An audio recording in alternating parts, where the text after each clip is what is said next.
So we are now on the 4 radiation quantities and qualities. So sabihin nyo lang po pag hindi nyo po ako marinig.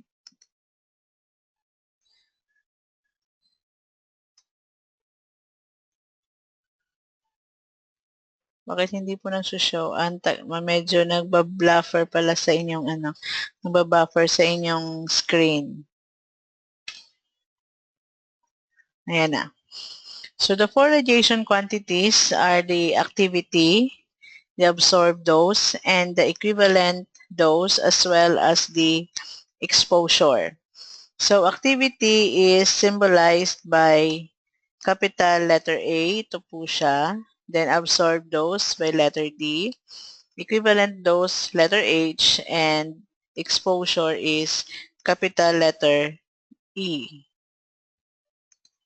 So yan po yung mga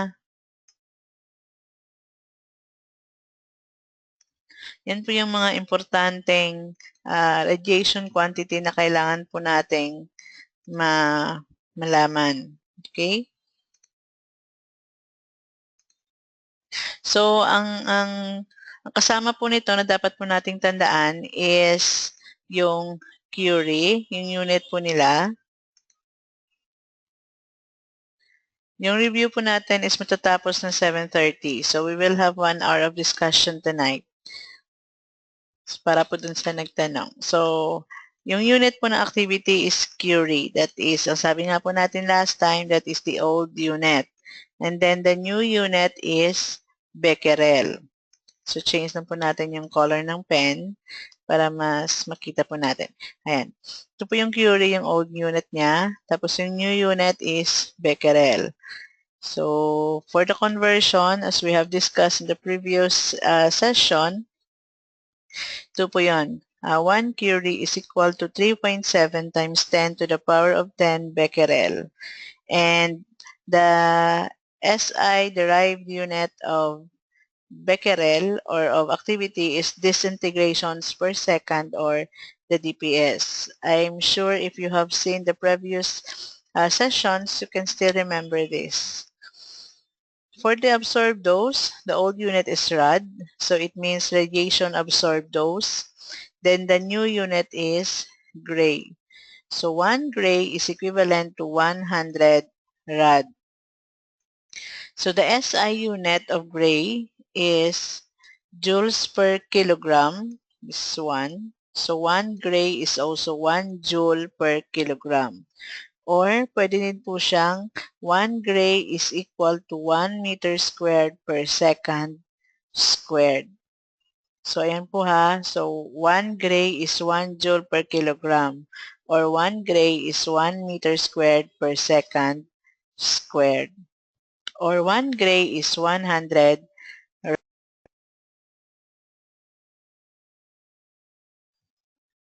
For the equivalent dose, it means the radiation equivalent in man or in men. So, that is the old unit. So, sievert is the new unit. So, just like the gray, so 1 sievert is 100 rad. Same din po dito. 1 sievert is 1 joule per kilogram, or 1 sievert is 1 meter squared per second squared. So, basically, yung pinagkaiba po ng absorbed dose at ng equivalent dose is yung saan po sila ginagamit. Yung absorbed dose po is ginagamit for any type of radioactive material, and it is also used as a unit which refers to the dose received by the patient. While ito namang pong equivalent dose is the unit specifically used to determine the dose received by the radiation workers. So yung radiation workers po is kasama na po tayo doon as RadTech. Yung mga radiologists kasama na din po doon. So basically, 1 sievert is also 1 gray. So 1 gray, 1 sievert. Actually, pareho lang po sila. Yun nga lang po yung sabi ko. Yung pinagkaiba po nila is absorbed dose para po sa patient at sa mga materials, dose received by patient or dose emitted by the radioactive materials. Well, ito naman pong radiation dose para po sa mga radiation workers, katulad po ng mga rad techs at radiologists. So, 1 rad is also 1 rem. 1 gray is also 1 shivered.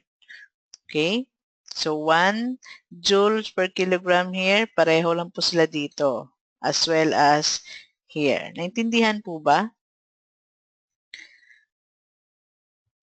Yes, naintindihan po ba? Pwede po kayong sumagot dun po sa may question box. You can type po doon and then I can see your comments or your chat.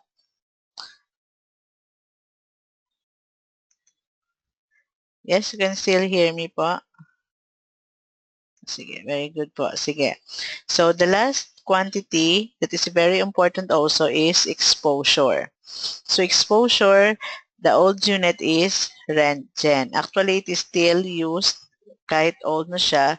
It is also referred to as the special unit for exposure, Rentgen. And the SI unit is coulomb per kilogram, or this one, coulomb per kilogram. So for conversion, 1 Rentgen is 2.58 times 10 to the power of negative 4 coulomb per kilogram. So ito po yung mga importanteng quantities ng ating radioactive material. Next, for exposure. So medyo delay po yung screen ninyo. Hindi niyo po pa nakikita.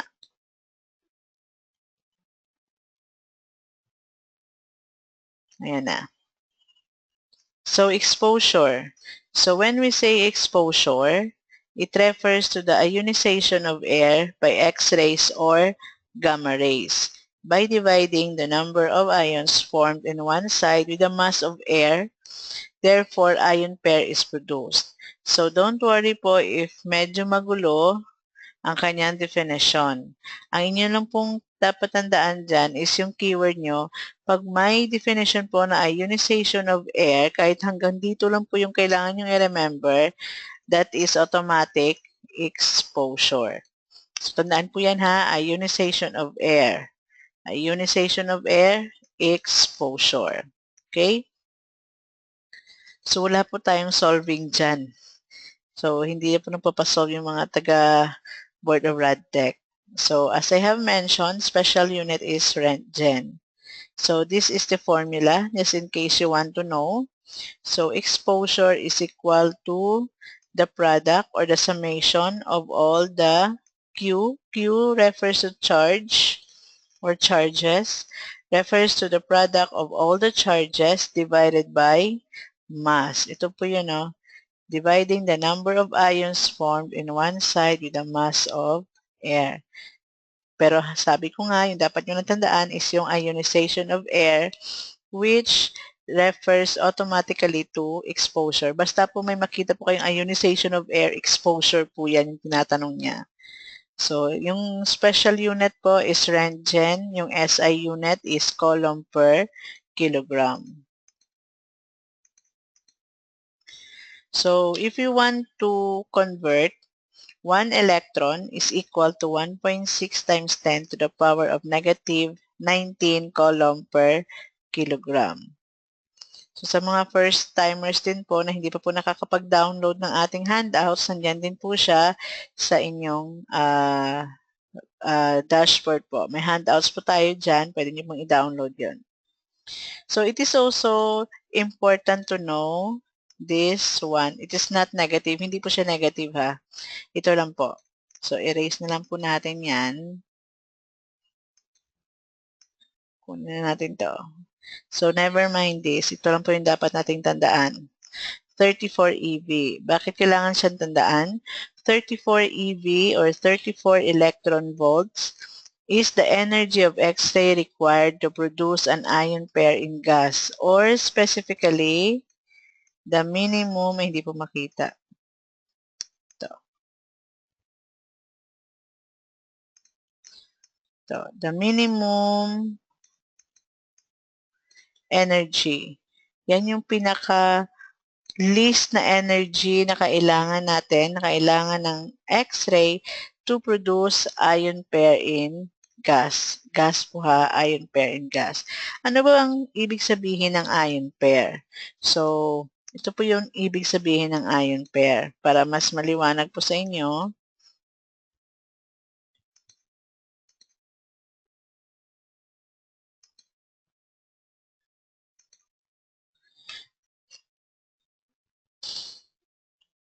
naglo-load pa po.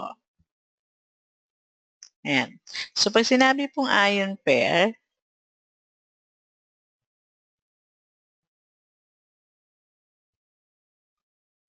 teka lang ha.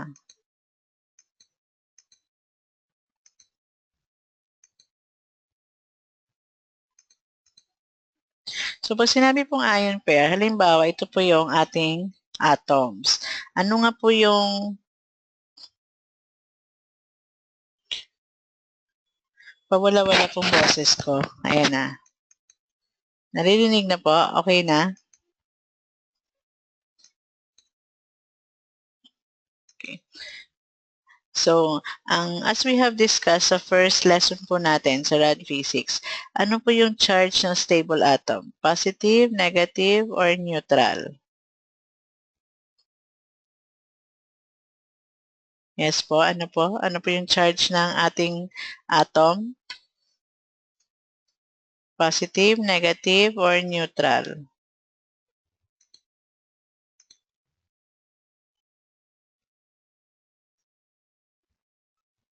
Ay, hindi na po matandaan. Sige. So, yung ating pong atom, kapag stable po siya, ibig po sabihin, pag stable po siya, the number of electrons is equal to the number of protons. So, ibig sabihin, pag meron po siyang 10 electrons, dapat meron din po siyang 10 protons. So, halimbawa, sa ating cobalt-60, 27. Sa ating cobalt-6027, ito po yung atomic number at ito po yung ating atomic mass. So, alin po dito yung number of electrons? 60 or 27? Number of electrons.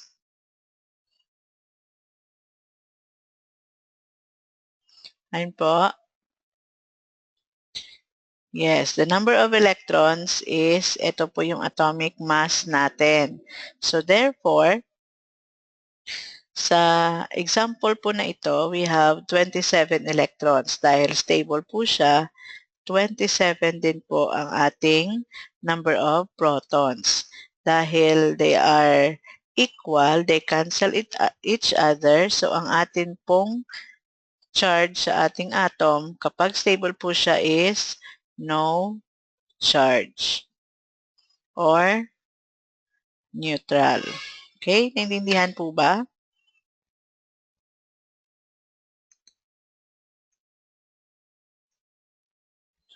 Naintindihan po ba? Okay, very good. So, yung sinasabi po nating ion pair, halimbawa meron po tayong atom dito. Ito po yung nucleus niya. Ito po yung kanyang shell. So, meron po tayong, halimbawa, meron po tayong electrons dito. May electrons. Meron din dito. So, may electrons po siya dyan. Halimbawa, during ionization, ang sabi po natin, yung ionization is the removal of electrons within an atom. So, na-ionize po siya. Na-remove po ang electron na ito. Therefore, wala na po siya.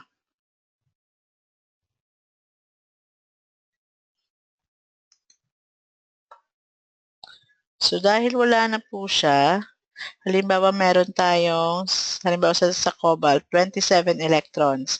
Meron din tayong ditong 27 protons, 27 electrons. Dahil kulang na po, na-eject na po ang electron na ito, so ejected na po siya ito, so kulang na po yung ating kulang na po yung ating atom. Magiging ilan na lang po? Ilan na lang po yung electrons niya? Yes, yung electrons niya po is 26 na lang. Hindi na po siya 27. So, hindi na po siya stable kasi hindi na equal ang number of electrons sa number of protons. So, ano na po yung charge ng ating atom? Sabi natin, pag equal po yung number of electrons sa number of protons, magiging stable siya. Ngayon po, nakulang na po yung ating number of electrons. Ano na po yung charge ng ating atom? Sino po makakasagot?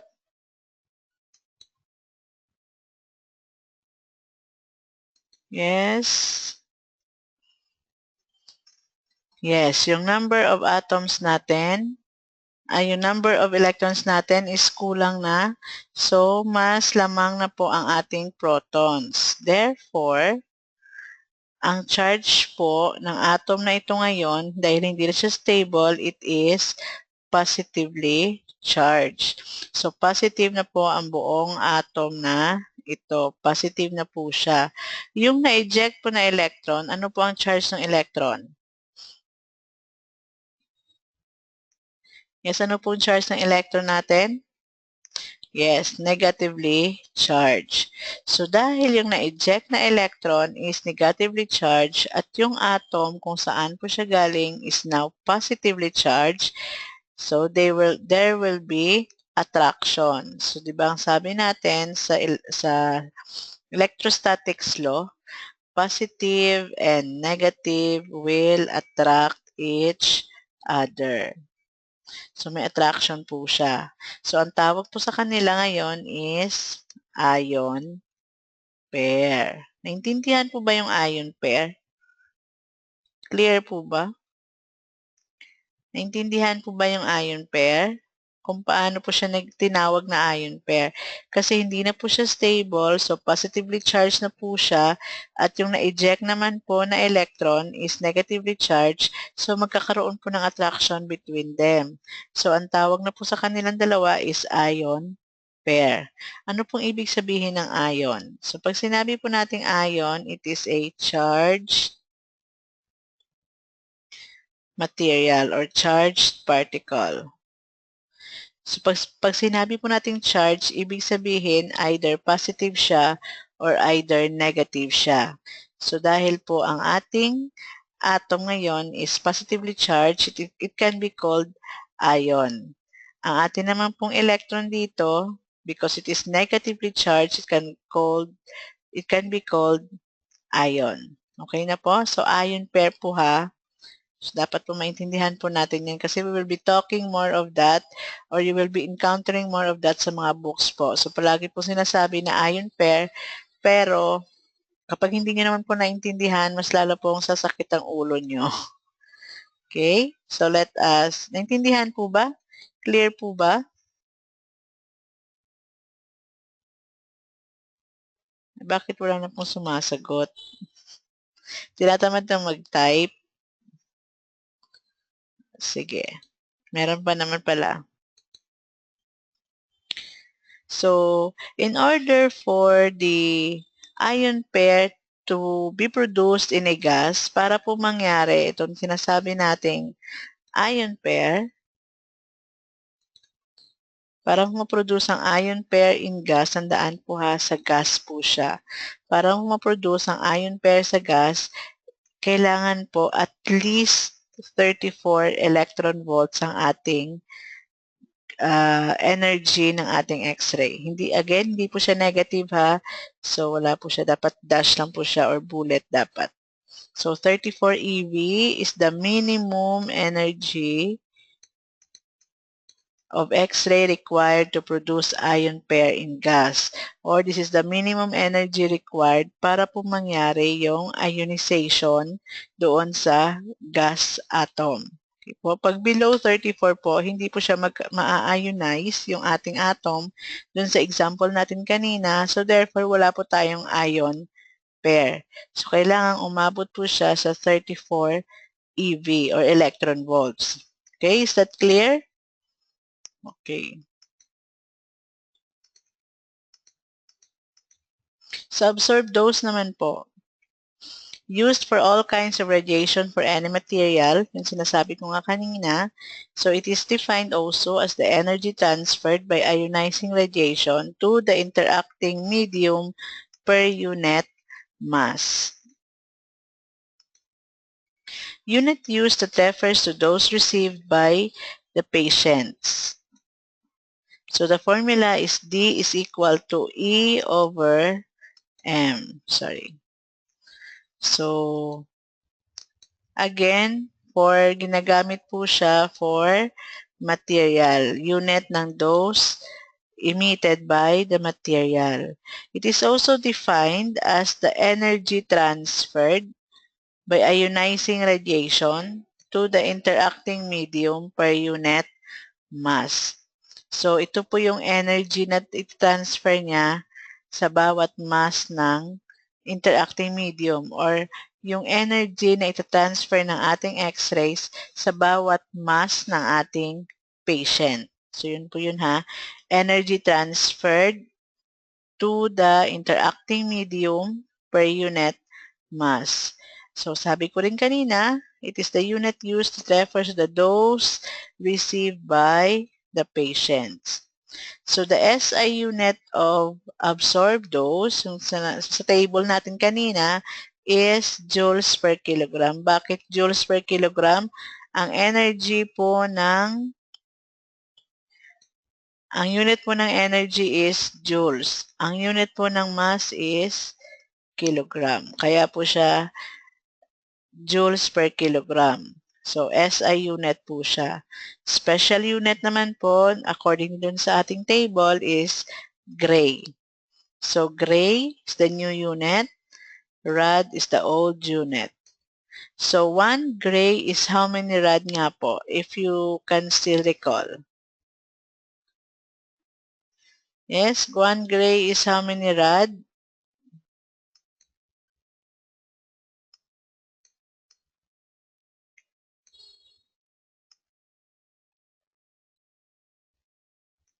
Say, 1 gray is 100 rad. Yes, very good po. How about 1 gray? How many joules per kilogram? Yes, very good. So, 1 gray is equal to 1 joule per kilogram. Okay, so yan po ha.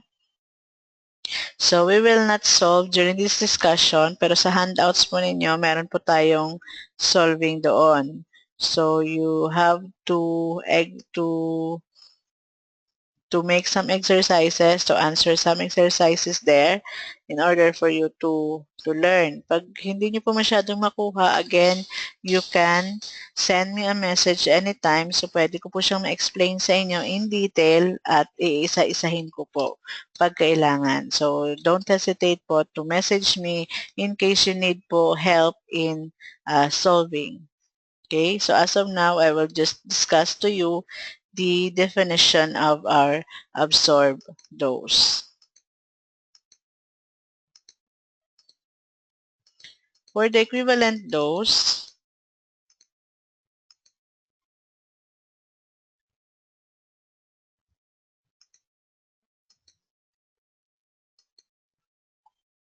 so the amount of radiation received by the radiation workers. So, pag sinabi naman pong dose ng radiation workers, kasama na po tayo doon as RadTech. So, equivalent dose naman po yung ginagamit. Pag dose ng patient, absorbed dose po yon. Pag dose ng RadTech or ng radiation worker, equivalent dose. Pag dose that refers to the material, absorbed dose din po. Okay? So, workers, equivalent dose. Patient, absorbed dose. So, the formula is H is equal to DQN. So, H is equal to, so equivalent dose here is equal to absorbed dose times quality factor times further modifying factor. Ito po siya.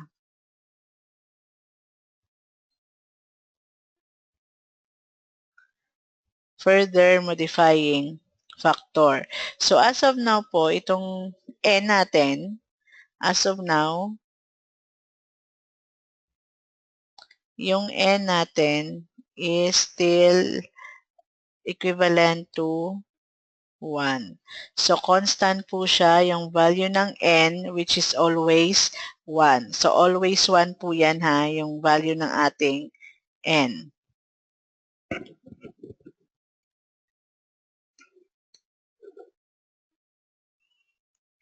Okay, so how about the quality factor? When we say quality factor, paiba-iba po yung ating value for quality factor. Depende po kung anong type ng radiation ang ating gamit. So, quality factor, if we are using alpha radiation, the value for Q is 20. For protons and neutrons, kapag gumagamit naman po tayo ng protons and neutrons or during calculation purposes, the value of Q is 10. But in diagnostic X-rays and as well as in therapeutic, we are using X-rays and gamma rays. So the value of quality factor is 1. So ito po mga values na ito, 20, 10, 1. So sila po ay constant. Hindi na po nag-iiba yan. Pag sinabi pong alpha, the quality factor for alpha is always 20. For protons and neutrons, 10. For X-rays and gamma rays, 1. So constant po yan. So, saan po nanggaling ito? So, ito po ay na-determine na po ng ating authorities, ng mga nasa DOH, ng mga nasa Atomic Energy Agencies, sa ating ICRPs, International Commission on Radiation Protection. This is used for calculation purposes, especially ng ating mga medical physicists. Okay? So, during calculations po, so we determine this HDQN. Determine this particular radiation, kung ano pong radiation type ang ginagamit pag alpha, protons, neutrons, X-rays, and gamma rays. Ito naman po ang N, always 1 po yan. Yung absorbed dose, depende po doon sa calculation na ibinigay. So, sabi ko nga po, mayroon po tayong mga sample problems doon po sa ating handouts. Okay?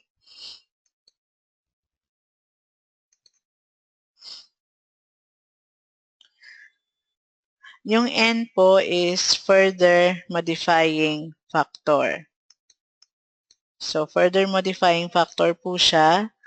Parang ginagamit po siya ng mga physicists. Ito po yung N natin. Ginagamit po siya ng mga physicists for calculation.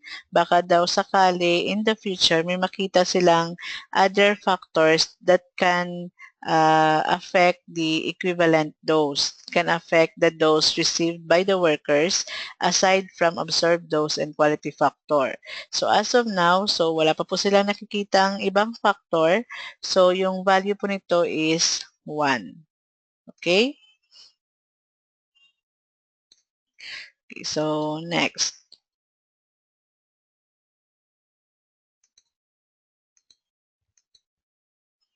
So another term is range. So range refers to the maximum distance traveled by ionizing radiation before losing all its energy. It's the distance traversed by an electron to reach the absorbing medium. So other term for range is path length. So the unit for range is micron or micrometer. So pag sinabi po nating range, it refers sa maximum distance traveled or maximum distance traversed. So, ang ibig sabihin nun is gaano po kalayo ang pwedeng maabot ng isang ionizing radiation bago po maubos ang kanyang energy. Naintindihan po ba? Yung distance po na pwedeng i-travel, yung distance po na maaabot or gaano po kalayo yung maaabot na distance ng isang ionizing radiation bago po maubos ang kanyang energy. Naintindihan po ba? Naintindihan po ba yung range? Okay? So, halimbawa, pag alpha, if you can still remember,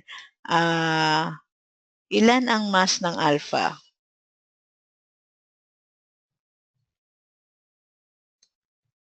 Kung sa tandaan niyo pa po, ilan yung mass ng alpha natin?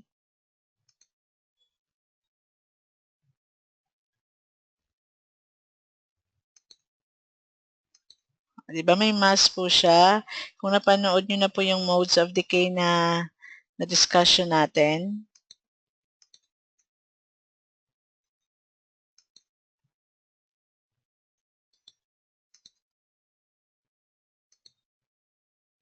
ay wala pa po nakakapanood nun or parang hindi pa po naaalala yung mass po ng alpha natin.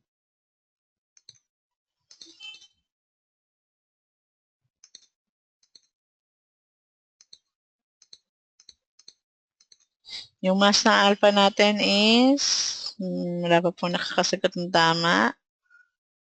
Sige. Dito po tayo sa kabila. I-discuss ko po yan.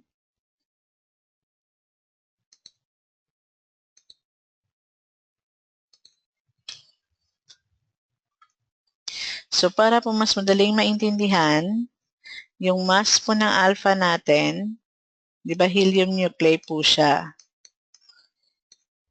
Yung mass niya is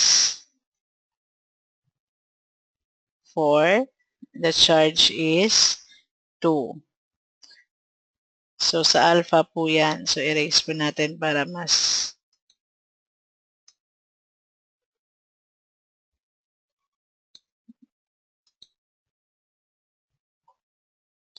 so, yung alpha natin, mass is 4. 4 po yung mass and charge is 2. Yung X-ray naman po natin or yung X-rays or gamma rays, ilan yung mass po niya? Tatandaan pa po ba? So, X-rays and gamma rays, mass is 0. Sabi po natin, no mass and no charge. So, no mass and no charge. So, meaning, alin po yung mas mabigat sa kanila? Di ba ito? Kasi may mass po siya na 4. Ito, mas magaan kasi wala siyang mass. So, pag i-compare po natin yung range o yung distance na matatravel po niya, na maaabot po niya bago po maubos ang kanyang energy, dahil mabigat po ito, so we are talking of range.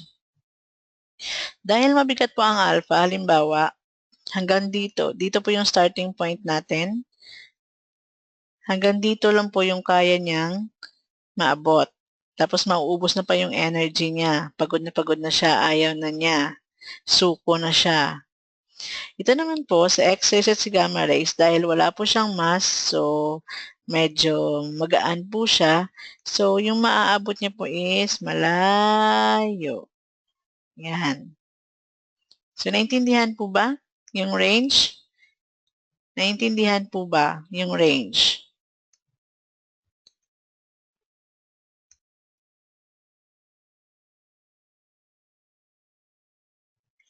So, I hope naintindihan na po yung range. Yung distance po kung gaano po kalayo ang pwedeng maabot ng ating ionizing radiation bago po maubos ang kanyang energy. Is that clear? Okay. Next term is, yung unit po niya is, since it is a distance, it is measured in micrometer or micron.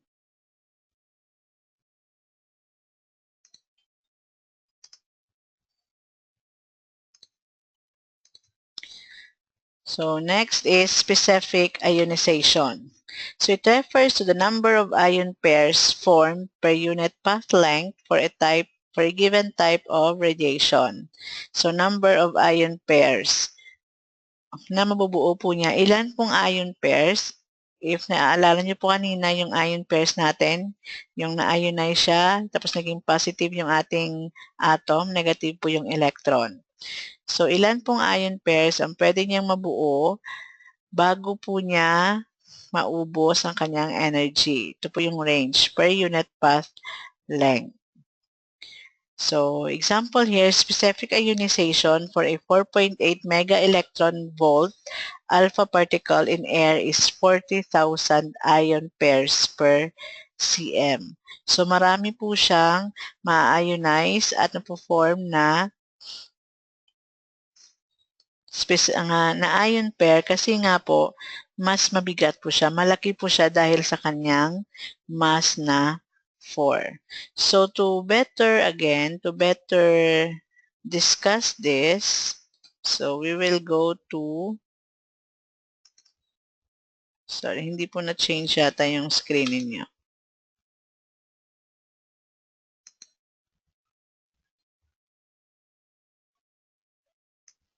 Di pa kayo nagsasabi, hindi niyo na po pala nakikita yung sinasabi ko. Ito po. Ito po yung sinasabi kong specific ionization. Dahil malaki po siya, yung ating alpha, dahil may mass po siya na 4, malaki po siya, so marami po siyang ma-produce na ion pair. So, balik po tayo dun sa ating illustration.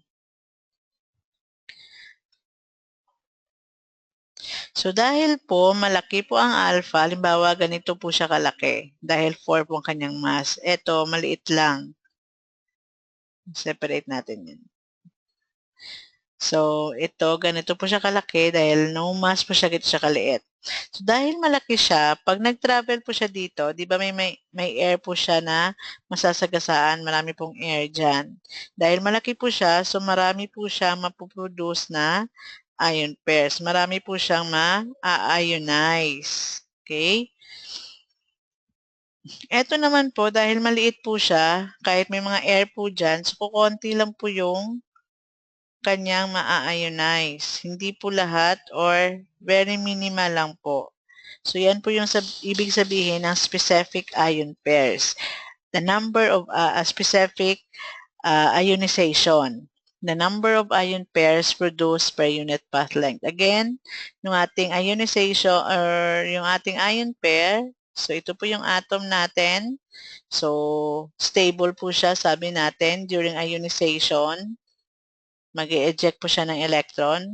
Yung kanyang charge na will be positive. Ito po negative. So, dahil po sa ionization yan ha. So, they are called now ion pair. So, ito po yung nangyayari. Ito po yung sinasabi ko na specific ionization. The number of ion pairs produced per range or per unit path length. So, kung halimbawa ito po, 1 meter lang po siya, halimbawa lang po, ito 5 meters. Ilan pong ionization ang nagawa po niya? Ilan pong ion pairs ang na-produce niya within 1 meter? Ito naman po, ilang pair naman po ang na-produce niya within 5 meters. So, is that clear po ba? Okay, clear na po yan. Okay, next. Mag-change tayo ulit ng screen. Balik tayo doon sa PowerPoint.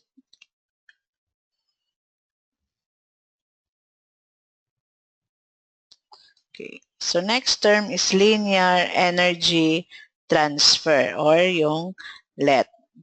So, it is defined as the rate at which energy is transferred from ionizing radiation to soft tissue. It also measures the rate of radiation energy absorption per unit path length traveled by the electron in the interacting medium. So the unit for linear energy transfer or LET is keV per micrometer. So keV dahil po sa energy Micrometer po dahil sa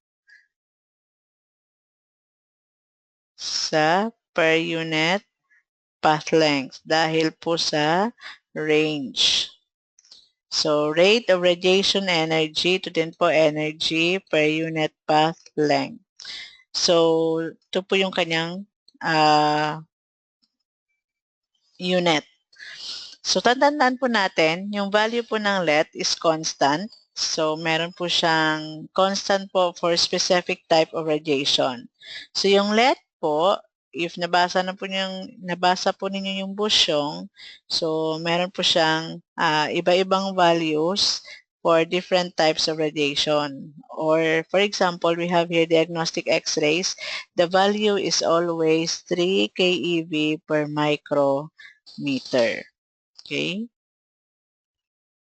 So, ibig po sabihin ng linear energy transfer is gaano po siya kabilis mag-transfer, kasi nga rate, gaano po siya kabilis mag-transfer ng energy patungo sa kanyang subject or sa kanyang object or target or sa, halimbawa sa patient. The rate at which energy is transferred. So, balik po tayo doon sa ating illustration.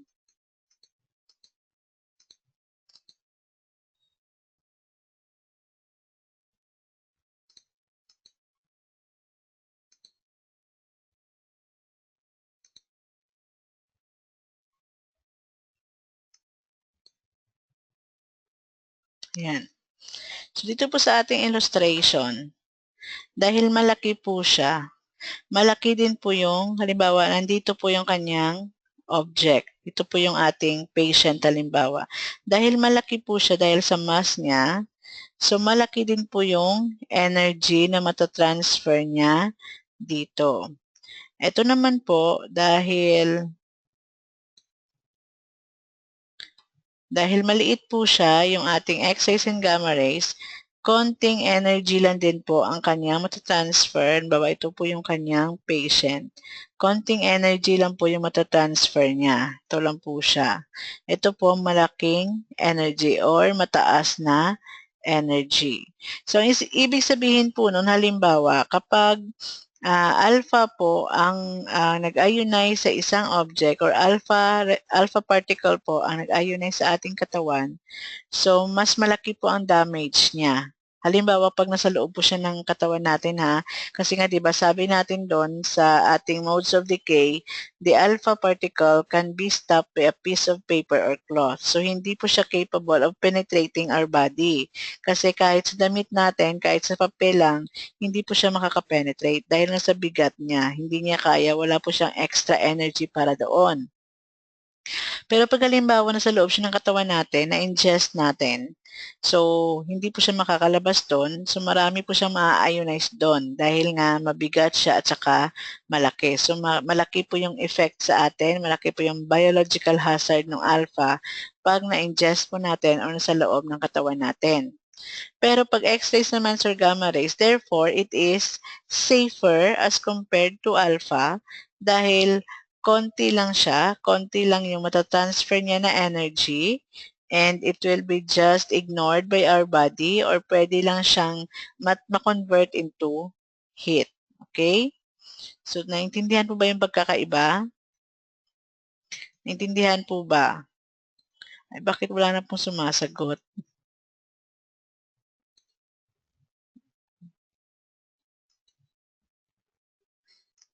Sige, balik po tayo dito.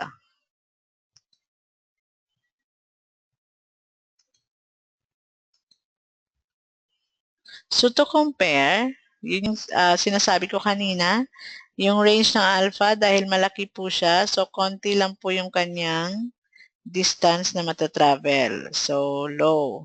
Yung beta, so no mass siya, so medyo malayo na matatravel niya. Yung X-rays and gamma rays, no mass din, pero mas energetic siya, so medyo malayo as compare dito. So gawin nating mas mahaba.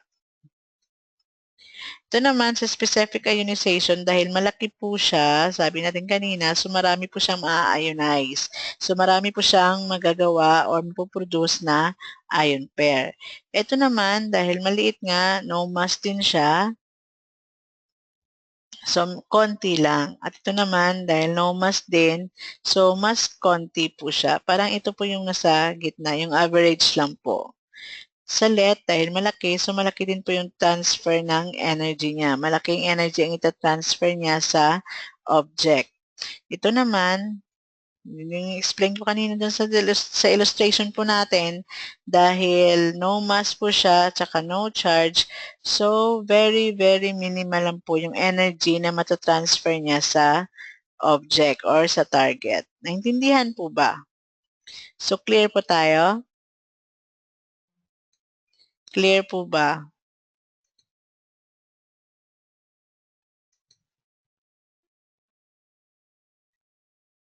Okay. So, let us proceed.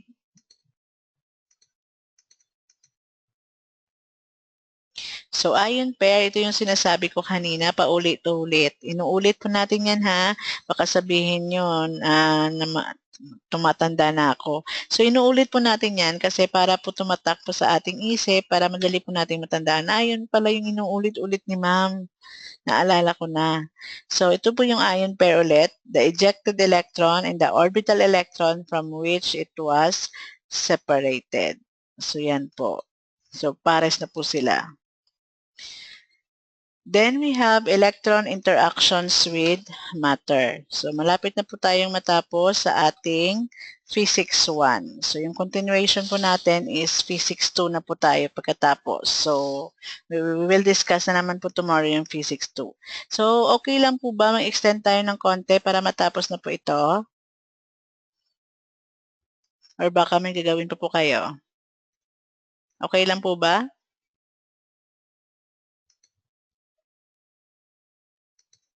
Okay lang mag-extend ng konti?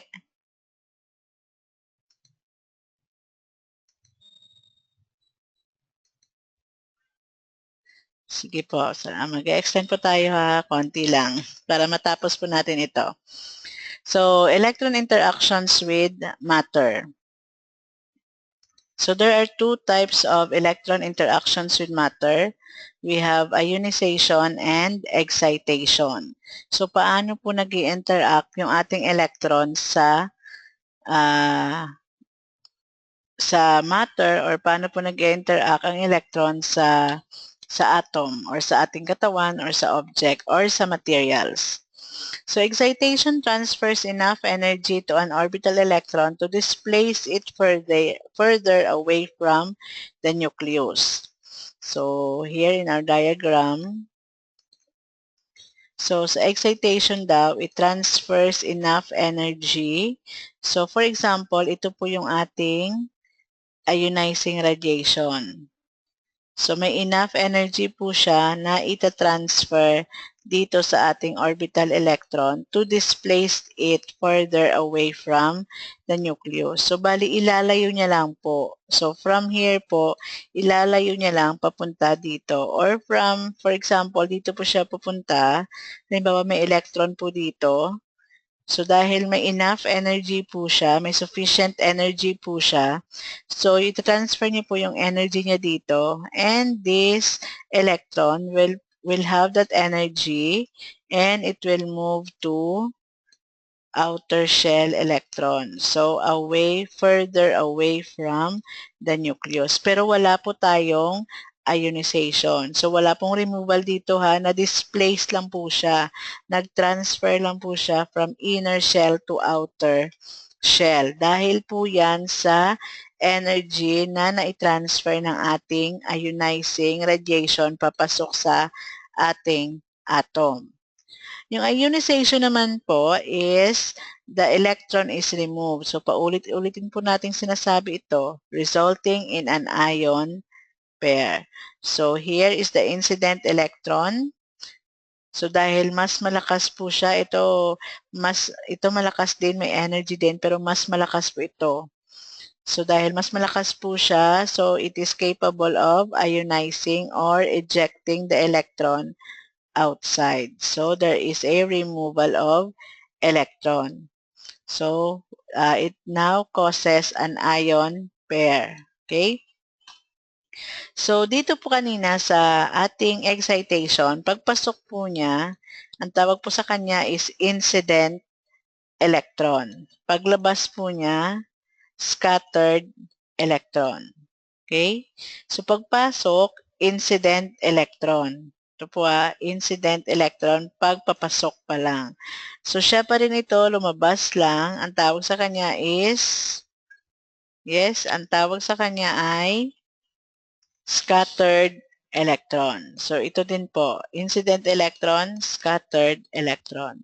So, naiintindihan po ba yung pinagkaiba ng ionization sa excitation? So, excitation po, wala pong removal. Nag-transfer lang po siya, pero nandun pa rin po siya sa atom. Excitation po, meron pong removal of electron. And sa excitation, it causes this atom, dahil sa energy na na-transfer ng incident electron, it causes this atom to slightly vibrate. So, magba-vibrate po siya. And also, it produces heat. Sabi ko nga sa mga estudyante ko, ang excitation, parang nakita mo na si crush mo or nung teenage years mo pa. So, pag dumaan sa harap mo, kakausapin ka niya, hindi pala, na-excite ka lang, paasa lang. So, nag-vibrate ka lang, kinilig ka, nag-blush, so heat. So, okay po ba? Naintindihan po ba?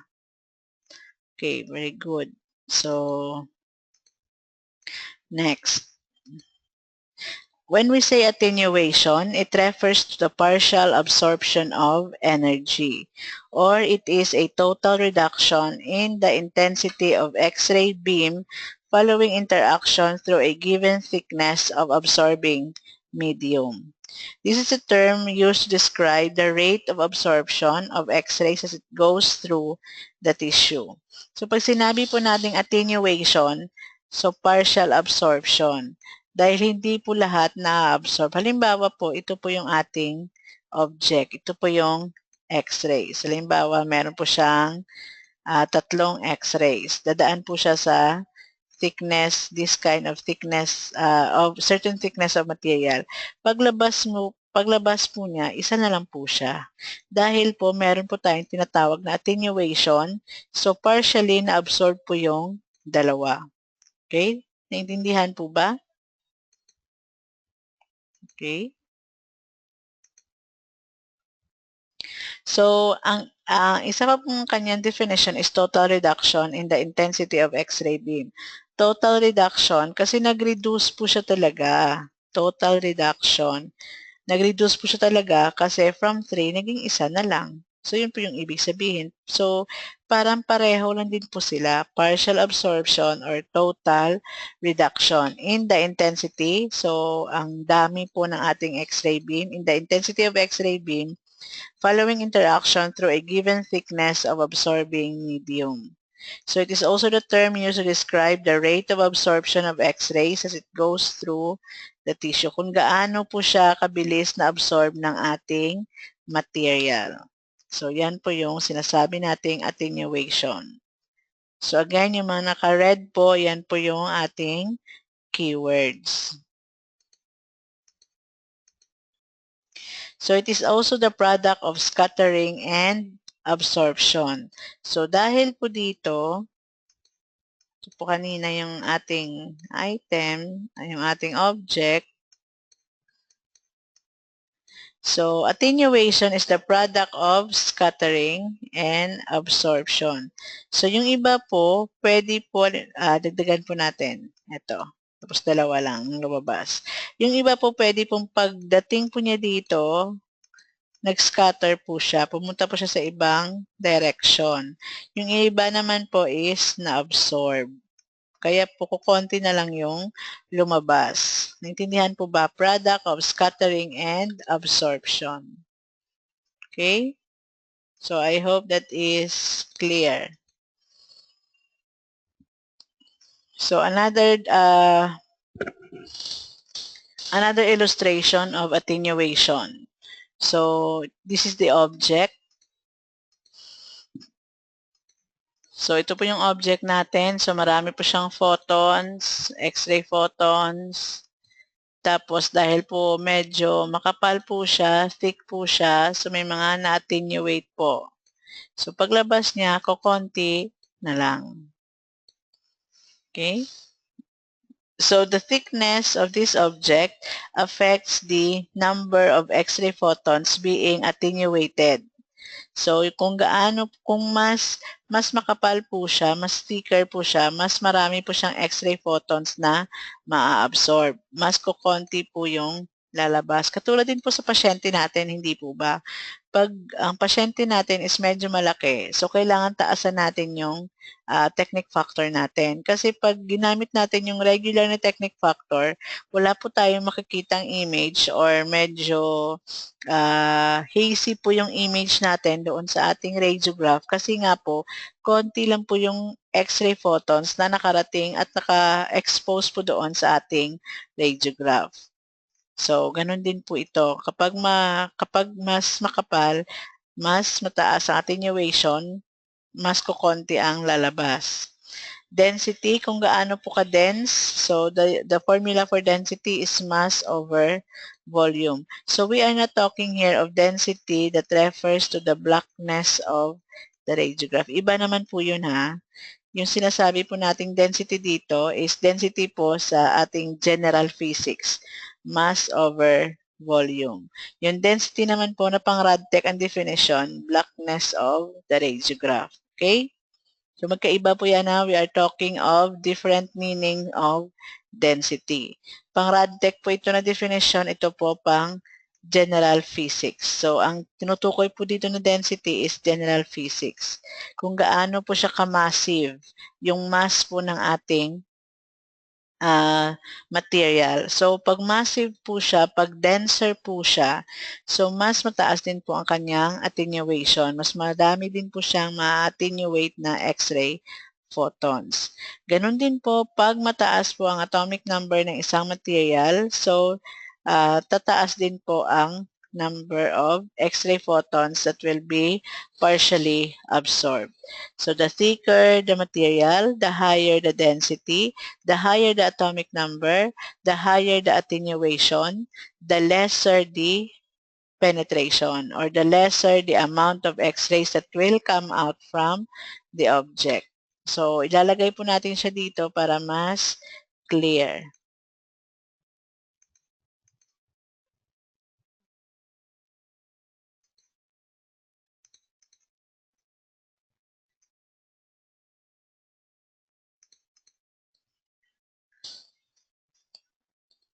So, para clear po tayo, so ilalagay po siya natin dito yung sinasabi kong relationship. Hindi po siya complicated ha, yung status, yung relationship niya. So, the higher the thickness, the higher the density, again, density na pang general physics, the higher the atomic number, the higher the attenuation, or the higher the number of X-rays absorbed. Okay? So this will result to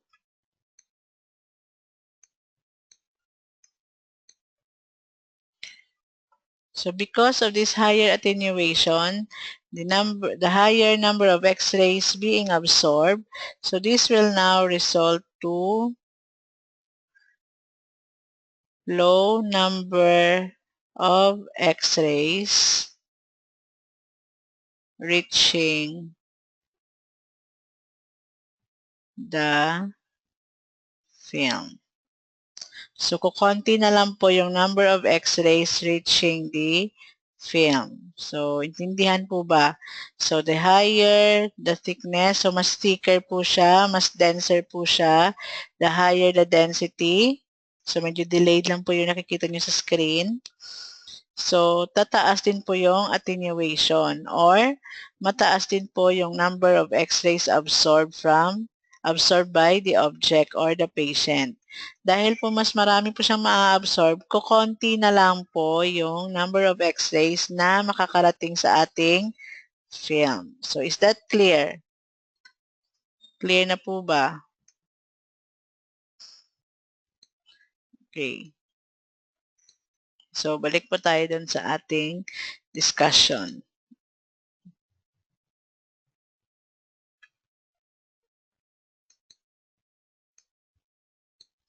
So, bremsstrahlung. So, other terms for bremsstrahlung are general X-rays or white X-rays or sometimes white radiation. So, it means breaking radiation or slowing down radiation. Okay? So, brems from German word which means stop or to break or to slow down. Ito po yun. Brems, to break or to slow down.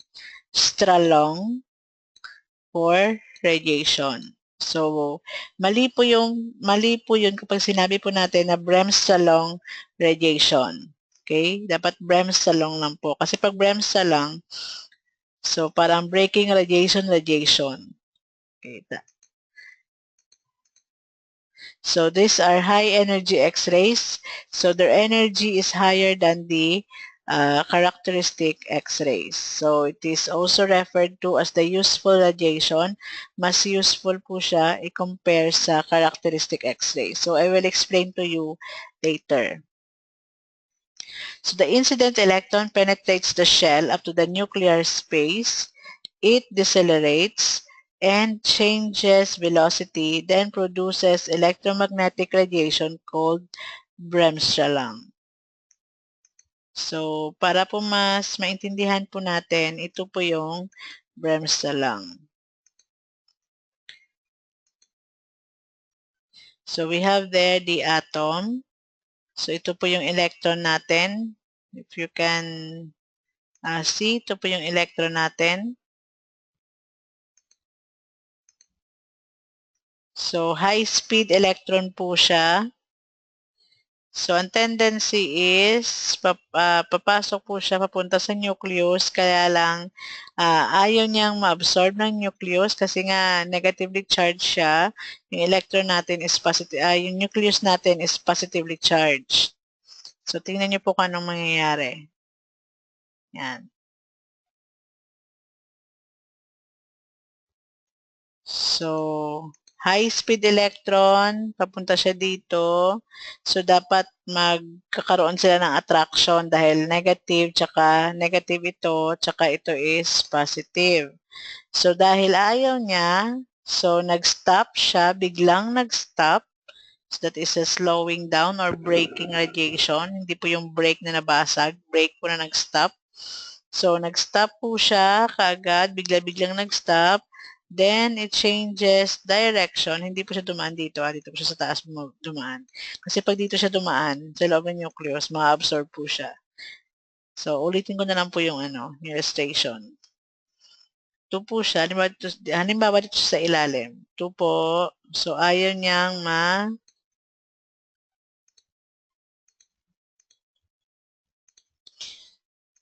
ayaw niyang ma-attract sa nucleus. It will stop immediately, then it will slow down and will change direction. So, dahil po sa kanyang biglaang pag-stop, pero dahil mataas mo ang kanyang energy, mabilis po ang kanyang speed, so, mag-i-emit po siya ng extra energy. Katulad po niyan kapag mabilis po kayong tumakbo, tapos nag-stop po kayo kaagad, hindi naman po kayo, di ba nafe-feel niyo parang may extra energy na para matutumba kayo pag nag-stop kayo. So, ganun din po siya. So, mag-i-emit po siya ng extra energy. This energy is termed as bremsstrahlung. Okay? Again, ulitin po natin yung ating illustration para mas naintindihan po natin.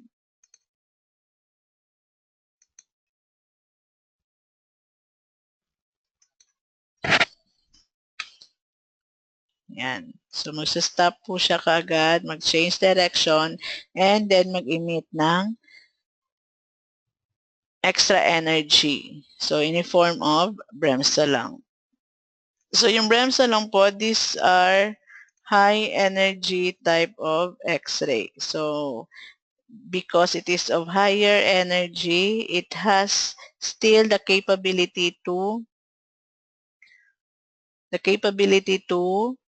yes, to what? Yes, the capability to ionize other atoms as well.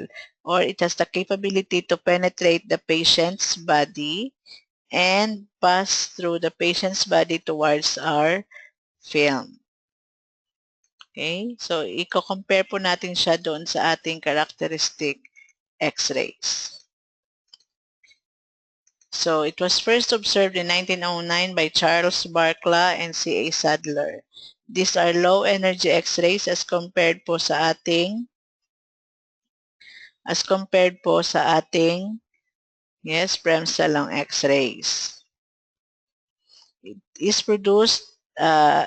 the produced X-ray from filling up of vacancy on the orbital shell. So yung sinasabi po natin, dinidiscuss ko po sa mga previous sessions natin, during the filling up, after the ionization, dahil kulang na po, may filling up po from the outer electron orbit papunta po sa loob.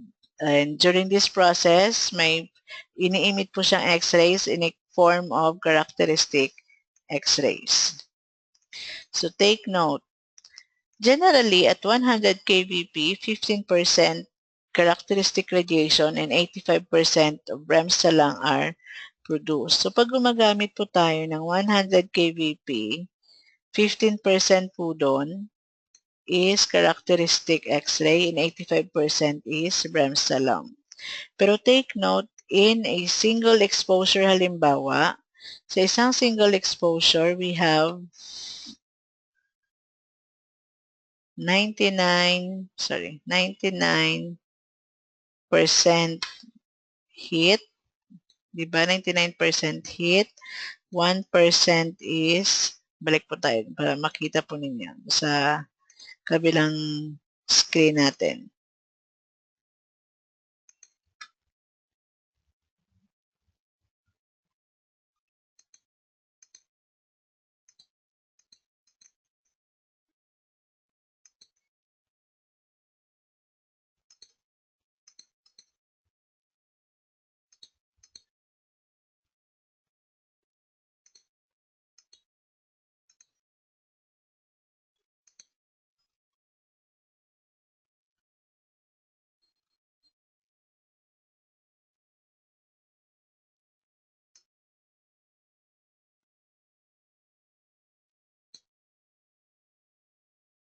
Ayan po, nakikita nyo na po. Sige. So, in a single exposure, for example, we have 99, always be sa X-ray machine po natin ha, 99% of that is heat. Only 1% is X-ray. So, pag nag-expose po tayo dyan, 99% po, heat lang po yan. 1% lang po yung X-ray. So, pag gumamit po tayo, limbawa, ng 100 kVp, sa 1% na ito, hahatiin po yan between characteristic X-rays and bremswalang. So, sa 1% po yan ha. So, characteristic X-rays, 15%. Then, bremswalang, 85%. So, 85% lang po siya ng 1%.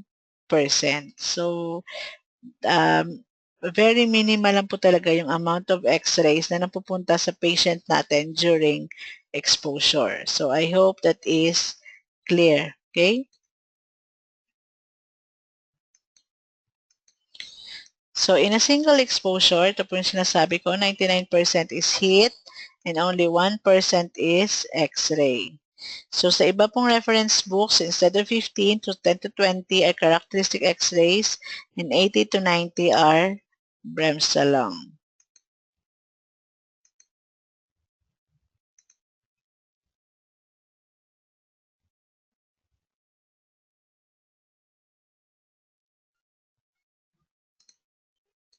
Okay? So 80 to 90 Bremsstrahlung, 10 to 20 characteristic X-rays. Now, radiation interactions with matter. So we have 5. Classical scattering, Compton scattering, photoelectric effect, pair production, photodisintegration. So yan po yung 5. So we will discuss first. So kanina yung excitation at ionization refers to how the electrons interact with matter. Ito naman, yung 5, refers to how X-rays and gamma rays interact with matter. So first is classical coherent Thomson or Rayleigh scattering. So classical scattering, so other terms niya po is coherent scattering. Tinatawag din po siyang Thomson scattering or Rayleigh scattering. So actually, magkakaiba po sila. Kaya lang they are grouped into one dahil pareho po silang low energy X-rays. And dito po sa scattering na ito, wala po tayong ionization. So, ang nangyayari lang po is excitation. So, excitation lang po ha. So, wala pong ionization, only excitation. It excites the atom, causing it to vibrate. Then, change in direction without a change in the wavelength. So, pagpasok niya po, kung ano po yung kanyang energy pagpasok, paglabas niya, ganun pa rin po yun ang kanyang energy. Pag 100 keV yung pagpasok niya, paglabas ay hindi po 100. Mataas po pala yun. Pag halimbawa 10 keV, so less than 10 keV, halimbawa 9, sige, lagay natin 9. So 9 keV pagpasok niya, paglabas niya, 9 keV pa din siya. Kaya lang, medyo nag-change lang siya ng direction slightly. So may illustration po ako pagkatapos nito. So, nag-occur lang po siya sa diagnostic radiology. So, wala po siyang maitutulong sa ating production of the image in the radiograph. Instead, ito po ang kanyang nako-contribute.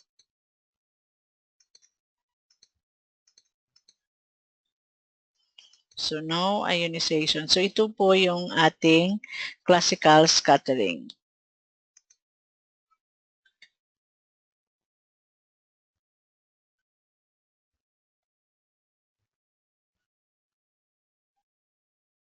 Medyo mabagal po pala no sa inyong screen. Ayan.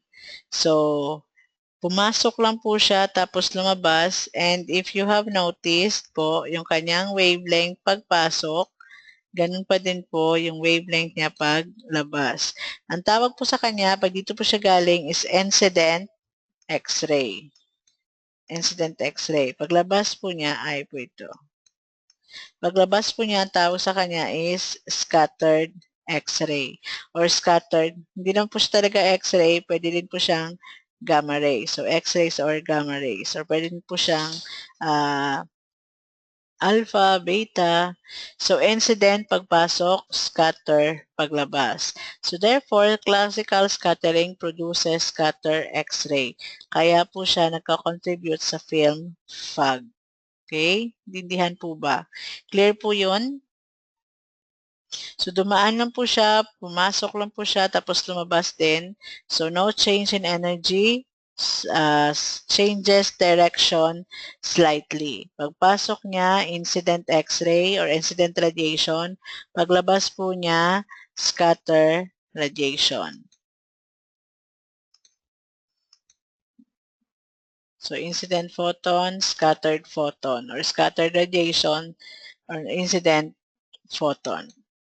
So, next is Compton interaction or Compton scattering. So, tinatawag din po siyang incoherent scattering. So, mas higher po ang energy niya as compared sa classical scattering.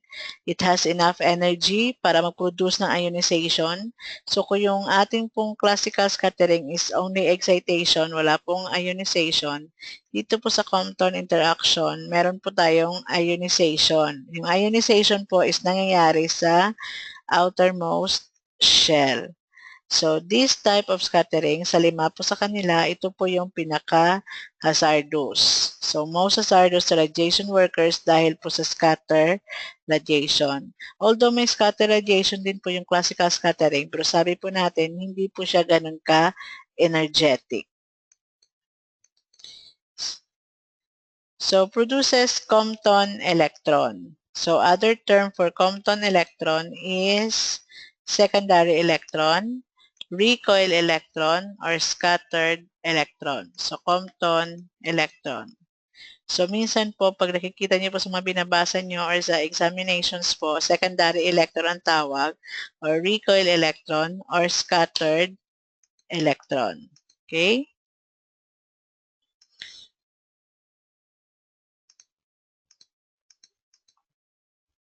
So, no useful information then, and it has two undesirable consequences. The scattered radiation continues in the forward direction and reaches the image receptor, decreases the quality or the contrast of the image. So, yung scattered radiation po natin decreases the contrast. Tatandaan po nyo yan ha. Scattered radiation decreases contrast. And another one is the radiation that is scattered from the patient is the predominant source of radiation exposure to the personnel conducting the examination. Or yung scattered radiation po na galing sa patient, ito po yung pinaka-source ng ating radiation exposure sa RadTech. So yung exposure po natin, yung dose po natin na nare-receive sa ating trabaho, mostly galing po yan sa patient because of this Compton scattering. So, ito po yung Compton scattering natin. So, there is an ionization at the outer shell.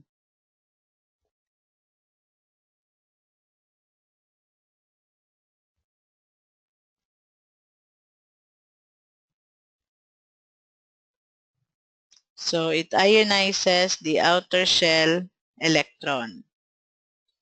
Nakita niyo po ba? Okay. So, that is the incident photon. Then, paglabas po niya, ang tawag sa kanya is scattered photon. So, incident photon, paglabas niya scattered photon. Then, yung na-remove na electron, ito po siya, yung tawag sa kanya is Compton electron, recoil electron, or secondary electron. So, clear po ba?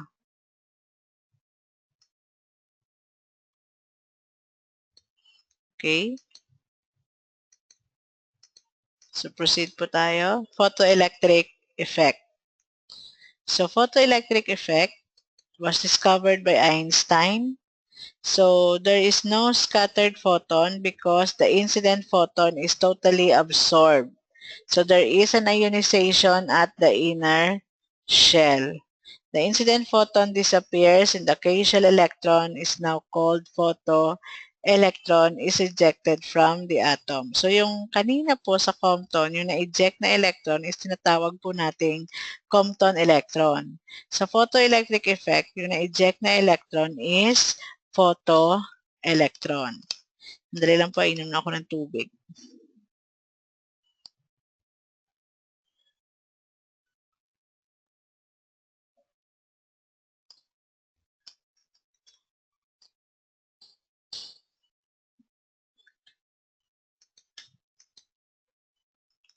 So, the photoelectric effect has a good and bad effect.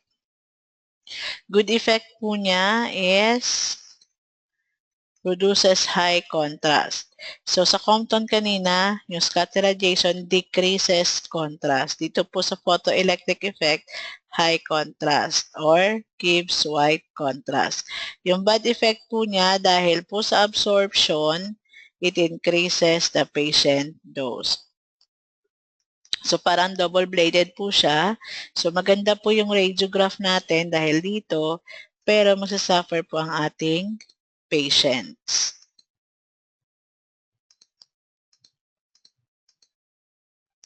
So, the removed electron is called photoelectron or pwede po siyang tawagin secondary or recoil electron.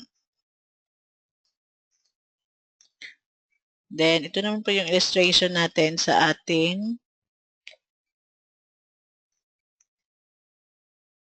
photoelectric effect. Ay, hindi pa nakita. Ayan na. Medyo delayed pala sa inyong screen.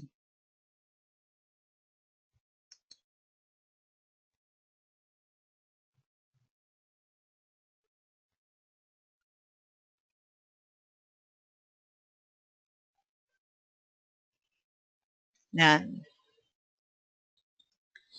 So, meron po tayong ionization sa inner shell. So, kanina sa Compton, yung ionization po natin is sa labas, sa outer shell. Dito po sa photoelectric effect, meron po tayong ionization sa inner shell or sa K-shell. So, if you have noticed, yung kanya pong wavelength is maliit, so meaning it is more energetic. So, ito po yung incident photon, and if you have noticed, wala po tayong scattered photon dahil na-absorb po siya somewhere here. Hindi na po siya nakalabas. Then, ang atin pong na-remove na electron is termed as photoelectron.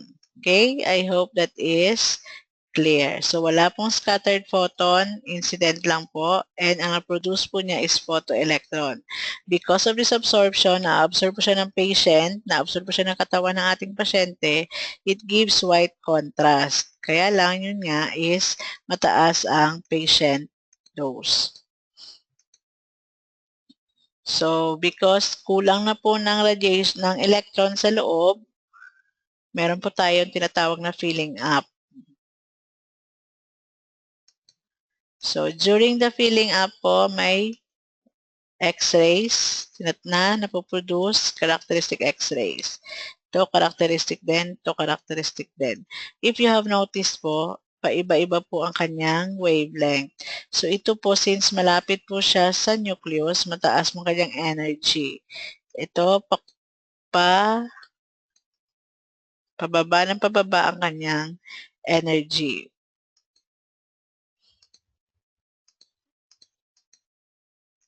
Next, number 4 is pair production. So, kailangan po, bago po siya mag-occur, kailangan po yung energy ng ating incident photon is at least 1.022 MeV or greater than 1.022 MeV. Pag bumaba po sa 1.022 MeV,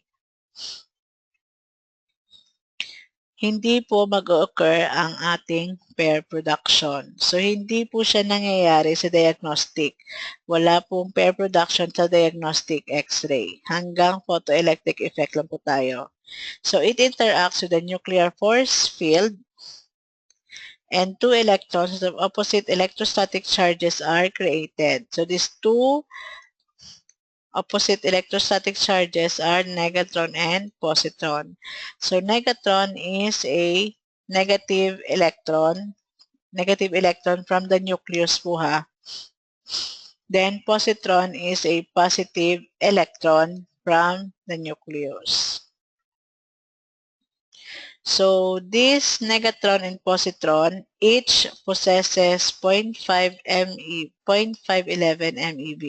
Ito din po 0.511 MeV. Ito 0.511 MeV din. Then, pag i-add mo ito, so times 2 na siya dahil dalawa sila. Ang total po nito is 1.022 MeV. So, there is no loss of energy dahil nga po sa ating law of conservation of energy. So, hinati po nilang dalawa ang energy na ito.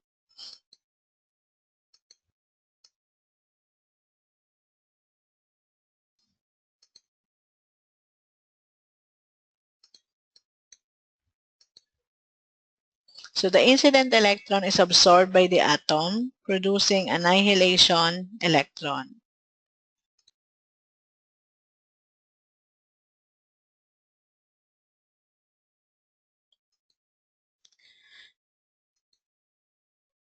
So, the inverse reaction to pair production is annihilation reaction. So, yung opposite po ng ating annihilation is pair production. So, opposite po sila ha. So, I will explain that in a while. So, ito po yung ating pair production.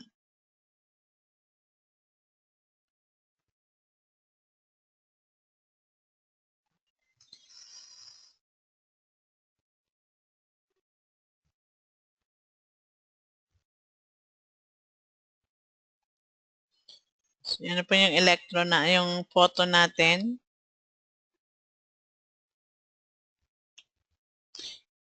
Diyan lang po siya sa nuclear force field. Then, it will split into two, producing positive and negative electrons coming from the nucleus. So, again, wala po siyang scattered photon. Ito lang po yung napoproduce niya. So, kaya nga po tinatawag po siya na pair production. Production of a pair. So, if ang energy po nito is 1.022 MeV, hahatiin po nila yan. Ito, hahatiin nila. Yun nga kanina, 0.511 MeV to 0.511 MeV din. So, 0.511 to then 0.511 or 511 keV or 511 keV. So, yan po ha. So, yung annihilation naman po is after some time, yung dalawa po ito, dahil po ito ay negatively charged, ito naman po ay positively charged, sa dulo po, mag-meet po sila. So, isa yung negative, isa is positive. Mag-meet po sila at mag-unite again. So, the unity of these two electrons with opposite charges is termed as annihilation process. Pag nag-unite po sila, annihilation process po ang tawag doon. Their energy will be summed up. So, 0.511 keV or 0.511 MeV and 0.511 MeV, it will now become 1.022 MeV again. So, yan po yung annihilation. Yung pair production po is nag-separate po sila. Yung annihilation naman po is nag-unite po sila and their mass is also united. So, ito po yung annihilation occurs when positron and electron unites and their energy is combined. Ayan po yung sinasabi ko.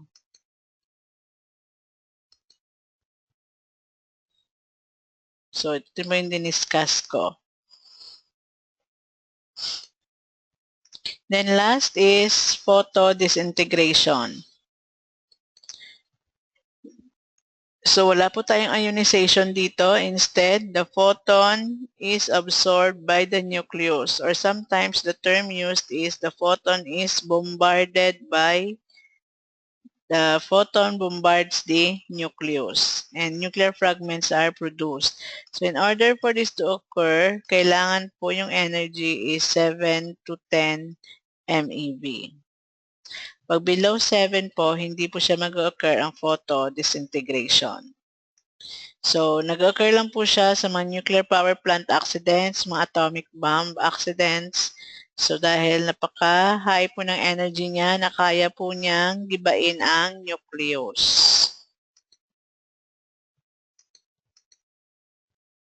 So, ito po yung summary natin, yung mga sinasabi ko kanina. So, nakasummarize na po siya para mas madali po ninyong maintindihan. So, basahin nyo na lang po. So, yun din po yung in-explain ko. Kung ano pong nakalagay dito, yun din po yung in-explain ko kanina. So, meron po tayong video dito bago po tayo mag-end. So, X-ray interactions.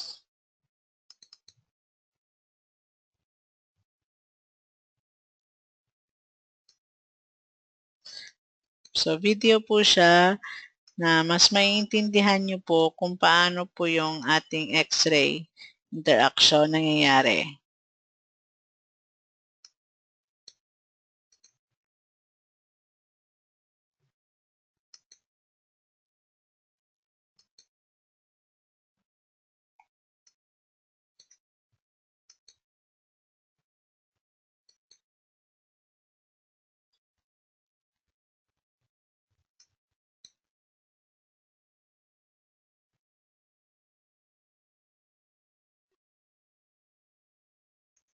Po siya.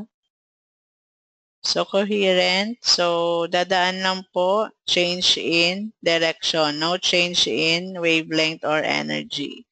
Compton, ionization in the outer shell. So, may scattered photon, may scattered electron. For the photoelectric effect, so ionization in the K-shell, hindi na po siya lumabas, na-absorb na po siya. Then, photodisintegration,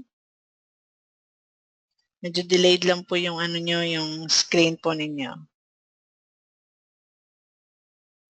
So, yan po yung ating X-ray interactions. And, before we end, meron po siya dito mga pahabol pa. So, most important interactions are the Compton scattering and photoelectric effect. So, bakit po siya importante?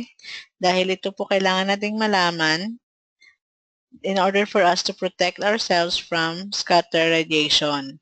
Ito naman po, yung photoelectric effect, kailangan po siya nating malaman para po dahil ito po yung cause, ito po yung reason kung bakit may image po tayo sa radiograph dahil po sa absorption.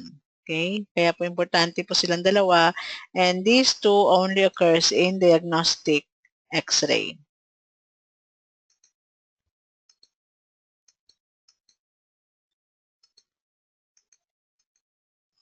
So, sa half-value layer, para lang po siyang half-life.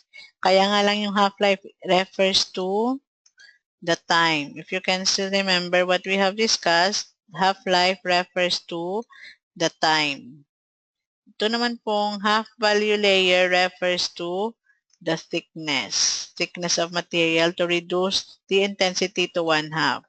So, pareho din po ng diniscuss natin kanina, kung pag makapal po yung material, mas marami pong attenuation or maa-absorb. Kukonti lang po yung lalabas.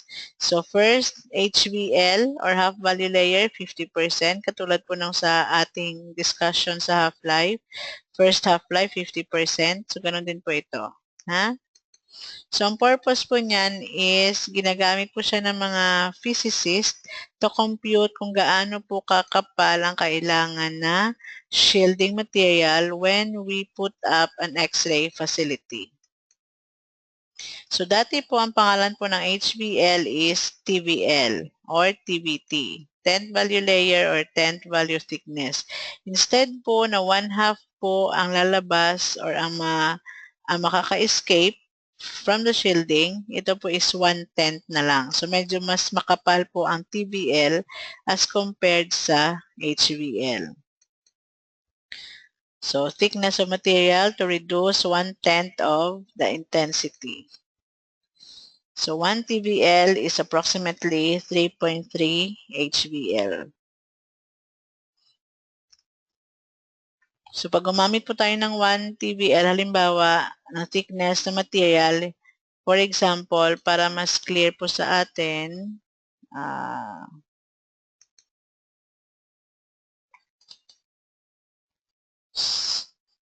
so, pag concrete po ang ating shielding, so we will be required to use 6.2 centimeters para 15% po is i-absorb ng concrete, 50% po ng scatter radiation lalabas sa room, sa X-ray room. Pag TVL naman po yung ginamit natin sa concrete halimbawa, we are required to use 21 centimeters. So, medyo mas makapal po siya compared po sa 6.2 dahil 6.2 times 3.3.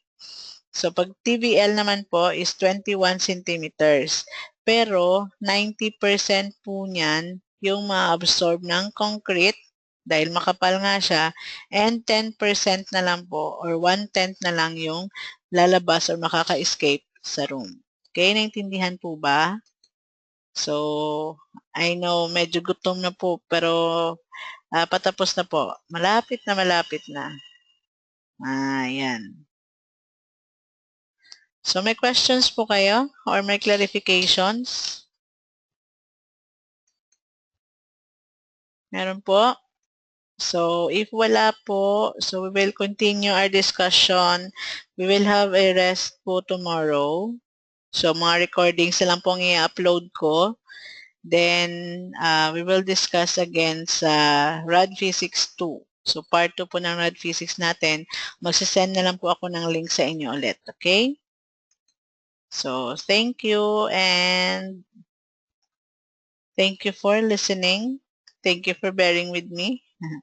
Thank you and good night.